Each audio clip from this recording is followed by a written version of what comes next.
You won't believe some of the weirdest things people have tried to sell online. We're talking about everything from a grilled cheese sandwich that looked like a celebrity's face to an entire country. But today, we're diving into a story that's created a real buzz online. Yes, someone actually tried to auction a pint of bees on eBay. Let's unpack this sticky situation. So, picture this.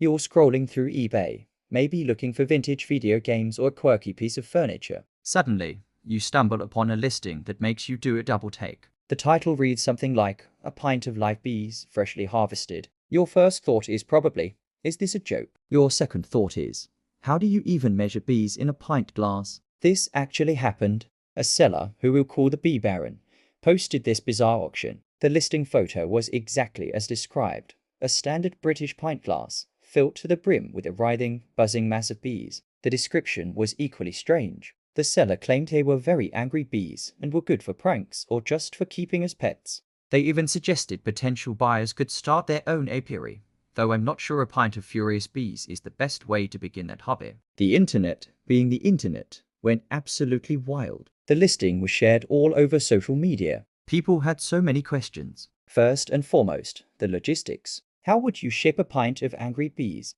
Would they just slap a label on the glass and hope for the best? What kind of box could contain them? Would the delivery person be in for a nasty surprise? The questions just kept coming. Then there was the price. The bidding started at a measly 99 pence. But as the auction gained viral fame, the price started to climb.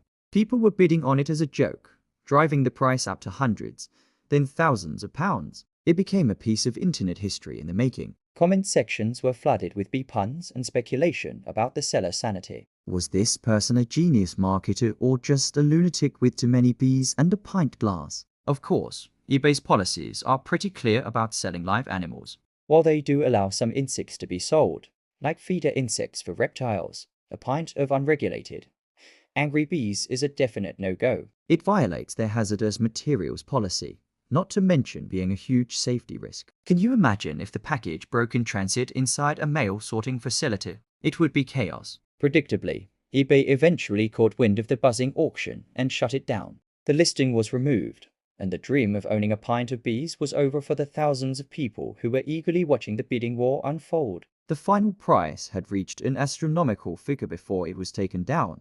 But of course, no money ever changed hands. So what happened to the Bee Baron and his pint of bees? The seller's identity was never publicly confirmed.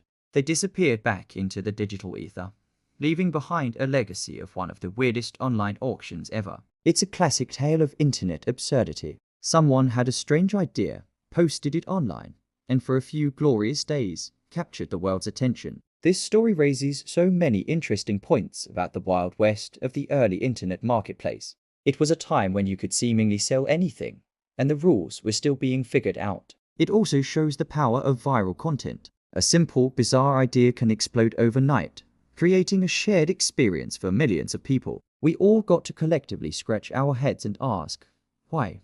And that's the real magic of it, isn't it? The sheer randomness. In a world that often feels so planned and curated, a pint of bees for sale is a beautiful, chaotic moment. It's a reminder that sometimes the strangest ideas are the ones that stick with us the most. Who knows what the seller did with those bees? Maybe they released them. Maybe they made a very, very small batch of honey. Or maybe, just maybe, they're waiting for the right moment to list them again, this time measured in a court. We can only hope. What's the weirdest thing you've ever seen for sale online? Drop a comment below and let me know. I'd love to hear your stories. And if you enjoyed this deep dive into internet weirdness, make sure you hit that like button and subscribe for more tales from the digital frontier. Thanks for watching, and I'll see you in the next one.